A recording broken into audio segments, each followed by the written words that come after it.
বৃন্দ সবাইকে আসসালামু আলাইকুম। আজকে আমি যে বিষয়টি শেখাবো সেটি হচ্ছে ভগ্নাংশ, তৃতীয় শ্রেণীর ভগ্নাংশ অধ্যায়। আচ্ছা, ভগ্নাংশ বলতে আমরা কি বুঝি? ভগ্নাংশ বলতে একই বস্তুকে বিভিন্ন অংশে ভাগ করে দেখানোকে ভগ্নাংশ বলা হয়। যেমন আমরা যদি বলি ভগ্নাংশ, একটা উদাহরণ হিসেবে বলি, একটি বাঁশের কয়েকটি অংশে ভাগ করে যখন আমরা দেখাবো, যেমন মনে করো এটা একটা বাঁশ, এটাকে আমরা 1, 2, 3, 4 অংশে ভাগ করলাম। এই প্রতিটা অংশই হলো এক একটি ভগ্নাংশ। যদি আমরা এখানে লিখি তাহলে হচ্ছে ভগ্নাংশটি হবে 4-এর 1, এখানে হবে 4-এর 2, এখানে হবে 4-এর 3, আর এখানে আমরা বলতে পারি 4-এর 4 অথবা 1। পরবর্তী আশ্রমে সবাইকে স্বাগত। আজকে আমি তোমাদেরকে ভগ্নাংশ অধ্যায়ের কিছু কঠিন কঠিন নিয়মের যোগ বিয়োগ যেগুলো আছে এগুলো শেখাবো।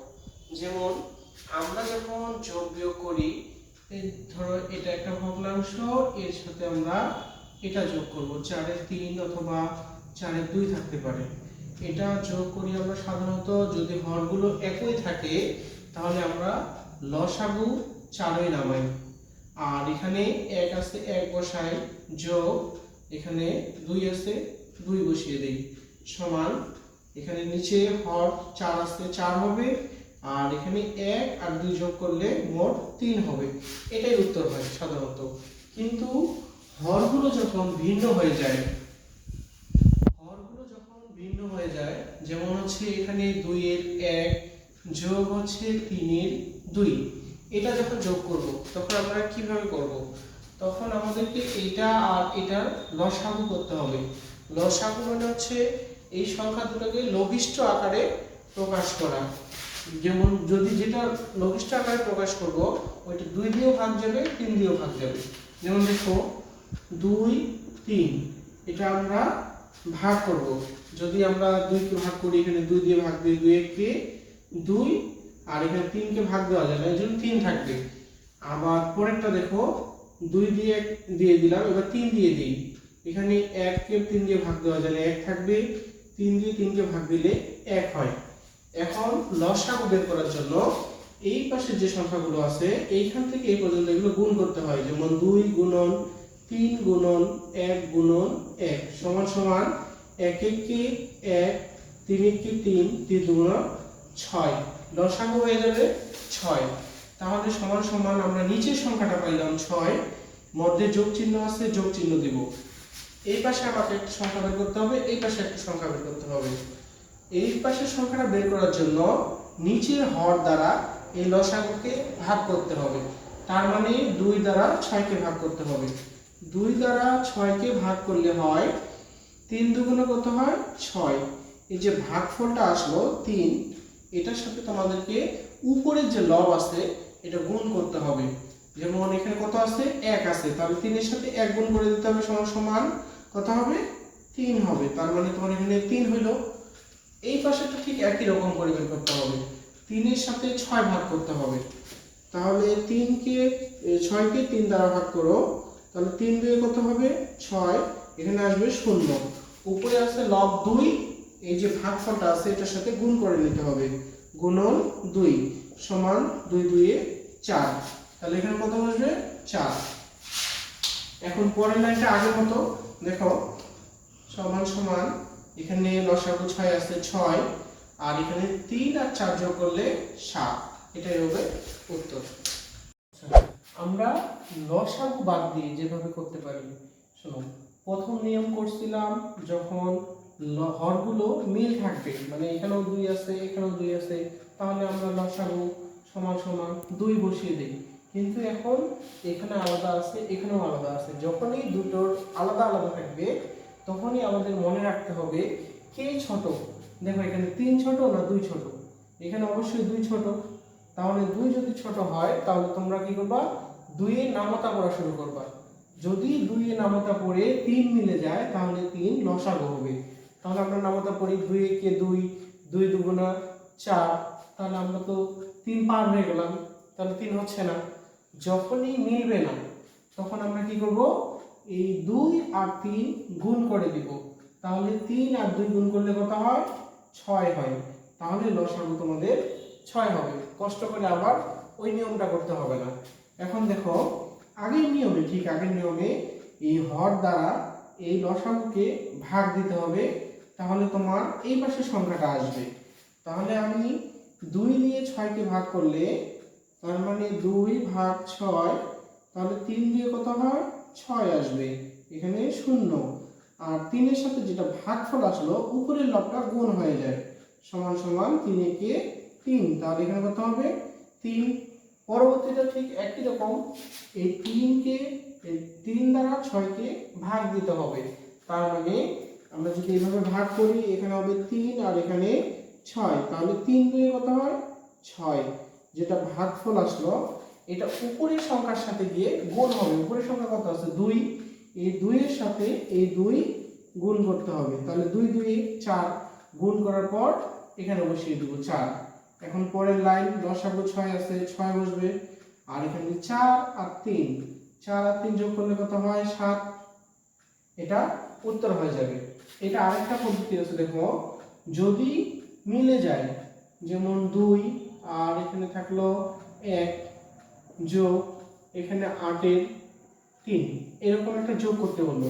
আমি কি বলছিলাম, যদি লসাগু মিলে যায়, মানে হচ্ছে গুণফলটা মিলে যায়, তাহলে ওটাই লসাগু হয়ে যাবে। যেমন 2 এর নামতা পড়ো, এখানে সবচেয়ে ছোট কে 2, 2 এর নামতা পড়ো, 2 কে 2, 2 দুগুণা 4, 3 দুগুণা 6, 4 দুগুণা 8, দেখো 8 মিলে গেছে। যদি 8 মিলে যায় তাহলে এই 8 লসাগু হয়ে যাবে। পরবর্তী কাজ আগের মতো, তাহলে কি করব, প্রথমে যোগ চিহ্ন আছে এখানে, যোগ চিহ্ন দিব, তাহলে 2 দ্বারা 8 কে কি করতে হবে ভাগ, তার মানে 8 ভাগ 2 সমান সমান কত আসে 4। এখন যে ভাগফলটা আসলে এটা গুণ করে নিতে হবে উপরের সংখ্যার সাথে, তাহলে 4 এখানে 1 আছে, সমান 4 একে 4, এখানে কত বসবে 4। ঠিক একই রকম করে এই পাশেরটা বের করতে হবে, তাহলে 8 এর সাথে 8 কি হবে ভাগ হবে, তাহলে 8 ভাগ 8 সমান সমান কত হবে 1। উপরে কত আছে, উপরে আছে 3, তাহলে উপরের সংখ্যার সাথে কি হয় আমাদেরকে মনে রাখতে হবে, নিচের সংখ্যার সাথে ভাগ, উপরের সংখ্যার সাথে গুণ। কার সাথে গুণ করব, এখানে যে ভাগফল আসবে এই ভাগফলের সাথে গুণ করতে হবে। তার মানে ভাগফল আসছে 1, এর সাথে গুণ দিতে হবে 3, সমান সমান 3 একে 3, তাহলে এখানে বসলো 3 সমান সমান, এখানে 8 আছে, লসাগু 8ই হবে, 4 আর 3 যোগ করে নেব, 4 5 6 7, তাহলে কত হচ্ছে 7। এই যে দেখো এটা সহজ। এই নিয়মেই আমরা বিয়োগ করব। আচ্ছা, বিয়োগ করার ক্ষেত্রে কি হবে, দেখো মনে করো এখানে 2 এর 1 থাকলো, বিয়োগ 7 এর 1, এটা বিয়োগ করব। আচ্ছা, বিয়োগ করার ক্ষেত্রে আমাকে লক্ষ্য রাখতে হবে হরগুলো একই আছে কিনা। একই যদি না থাকে তাহলে ছোটটা নামতা পড়ব। নামতা মানে কি, দেখো 2 এর ঘরে যদি নামতা পড়ি 7 মিলে কিনা, তাহলে 2 কে 2, 2 দুগুণা 4, 3 দুগুণা 6, 4 দুগুণা 8, দেখো 7 কে পার করে দিছি, তার মানে 8 নেওয়া যাবে না, কখনোই নেওয়া যাবে না, 7ও মিলতেছে না। যদি না মিলে আমি কি বলছিলাম, যদি না মিলে 2 এর সাথে 7 গুণ করে দিতে হবে, তার মানে 7 আর 2 গুণ করলে কত হবে 14, 7 দুগুণ 14, তাহলে লসাগু হবে 14। এখন পরবর্তী আমার কাজ, শোনো, যোগ আর বিয়োগের ক্ষেত্রে মনে রাখতে হবে শুধু চিহ্নটাই ভিন্ন, আর কোনো কিছুই ভিন্ন নাই। এখানে চিহ্ন বিয়োগ আছে, চিহ্ন বিয়োগ দিতে হবে। এখন আগের মতোই কাজ, দেখো 14 কে আমরা 2 দ্বারা কি করতাম ভাগ করতাম, তার মানে লসাগুর সাথে হরে কি হবে ভাগ, 14 ভাগ কত হবে এখানে 2, প্রথম সংখ্যাটা আনার জন্য, তাহলে 14 কে 2 দ্বারা ভাগ করলে কত আসবে 7। এই 7 যখন আসলো তখন আমাকে কি করতে হবে, বের করার জন্য উপরে যেটা লব থাকবে এর সাথে 7 কে গুণ করে দিতে হবে, তার মানে 7 গুণন 1 সমান সমান কত হবে 7, তাহলে এখানে কত আসলো 7 বসবে। পরবর্তীটাই আবার দেখো, এখানে লসাগু আছে 14, এখানে হর 7, তার মানে 7 দ্বারা 14 কে ভাগ করতে হবে, তাহলে এখানে 14 ভাগ 7 সমান সমান কত আসবে, দেখো 7 কে 14 দ্বারা ভাগ করলে 7 কে 7, 7 দুগুণা 14, তাহলে 2 আসে। এখন যেটা ভাগফল আসলো ভাগফলটা মনে রাখতে হবে, যেটা ভাগফল আসবে এই ভাগফলটা উপরেই লবের সাথে গুণ হয়ে যায়। তাহলে 2 আর 1 কি করব, গুণ করব। 2 গুণন 1 সমান সমান হবে 2। তাহলে এখানে পাইলাম 7, তার মানে এটা প্রথমে বসলো। আর এখানে পাইলাম 2, তাহলে এটা কোথায় বসবে, এইখানে। এখন বিয়োগের ক্ষেত্রে দেখো আমরা তো এটা পারি, 14 থেকে আমরা দেখো 14 হচ্ছে লসাগু, আর এখানে 7 থেকে 2 বাদ দিব। তাহলে 7 থেকে যদি 2 বাদ দেওয়া হয় তাহলে কত হবে, দেখো 5 হয়। 7 থেকে 2 বাদ দিলে 5। তার মানে আমি প্রথমে কি করলাম, দেখো আমি বললাম যদি লসাগুগুলো একই থাকে বা হরগুলো একই থাকে তাহলে ওইটাই লসাগু হয়ে যায়। দেখো এখানে কিন্তু হরগুলো একই নেই, এখানে আছে 2, এখানে আছে হর 7, ভিন্ন।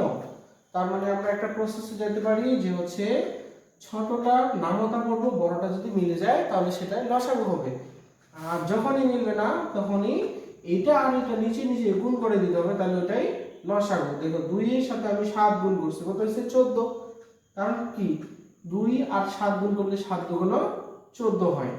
এখন আমাকে এই পাশে একটা সংখ্যা বের করতে হয়েছে, এই পাশে একটা বের করতে হয়েছে। 7 কিভাবে বের হলো, 2 দ্বারা 14 কে ভাগ দিলাম, কত হয়, 2 দ্বারা 14 কে ভাগ দিলে হয় 7। আর যে 7 বের হলো উপরের সাথে গুণ করে দিতে হবে, 7 কে 7। দেখো এই জন্য এখানে 7 বসেছি। এখানে দেখো 14 ভাগ 2, কারণ এখানে 14 আর এখানে 2। দেখো 14 ভাগ 2 সমান সমান আসলে কত, 7। গুণন 1 কেন দিছি, দেখো এখানে আছে 1, গুণন 1 দিছি, সমান সমান 7 এর সাথে 1 গুণ করলে 7 হয়। তাহলে এখানে 7 বসাইছি। পরেরটা দেখো 14 ভাগ 7, কেন, কারণ এখানে 14 আর এখানে 7। তাহলে 7 এর সাথে 14 ভাগ দিলে সমান সমান 2 হয়। আর 1 কেন দিছি, কারণ উপরে আছে 1। তাহলে 2 গুণন 1 সমান সমান কত হবে, 2। দেখো এখন এই পাশে আসছে 7, এই পাশে আসছে 2, তার 14 নিচে ছিল 14ই থাকবে। 7 থেকে যদি 2 বাদ দেওয়া হয় তাহলে আমার হয় 5।